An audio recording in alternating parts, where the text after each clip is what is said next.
പഠിപ്പിക്കുന്ന സമയത്ത് തന്നെ ഈ പാട്ടും ആ സമയത്ത് തന്നെ ഉണ്ടായിരുന്നല്ലോ അല്ലേ? ഉണ്ടായിരുന്നു. സിനിമയിൽ പക്ഷെ പാടിയിട്ടുണ്ടായിരുന്നല്ലോ അപ്പൊ പഠിപ്പിക്കുന്ന ഞാൻ സമയത്ത്. പറഞ്ഞില്ല, അപ്പൊ പാടി. അപ്പൊ പഠിപ്പിക്കാൻ കുട്ടികൾ വന്നിട്ട് ഇങ്ങനെ ഇങ്ങനെ കുട്ടികളൊക്കെ ഉണ്ട്. പക്ഷെ ക്ലാസ്സിൽ ഞാൻ പാടാറേയില്ല. ഭയങ്കര സ്ട്രിക്റ്റ് ആയിരുന്നു. ഭയങ്കര സ്ട്രിക്റ്റ്. മറ്റേത് പാടിയ ചിലപ്പോ എന്റെ വില പോകുമെന്നുള്ളതുകൊണ്ട് ഞാൻ ക്ലാസ്സിൽ പാടുകയില്ലായിരുന്നു. ഉം, ഉം, പക്ഷെ പിള്ളേരൊക്കെ ഇങ്ങനെ ചോദിക്കും, അങ്ങനെ ഇടയ്ക്കൊക്കെ സാർ ഒരു പാട്ട് ഉം.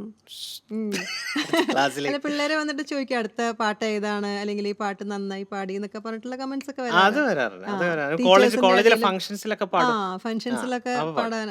അങ്ങനെയൊക്കെ പാടുമായിരുന്നു. പക്ഷെ ഈ പറയുന്ന പോലെ പഠിപ്പിക്കുന്ന സമയത്ത് നമുക്ക് സമയം കിട്ടില്ല. അതാണ് നമ്മൾ ഒന്നാമത് സബ്ജക്റ്റ് അത്രയും സിലബസ് തീർക്കാനുള്ള ഞാൻ ക്ലാസ്സിൽ വരികയില്ലല്ലോ.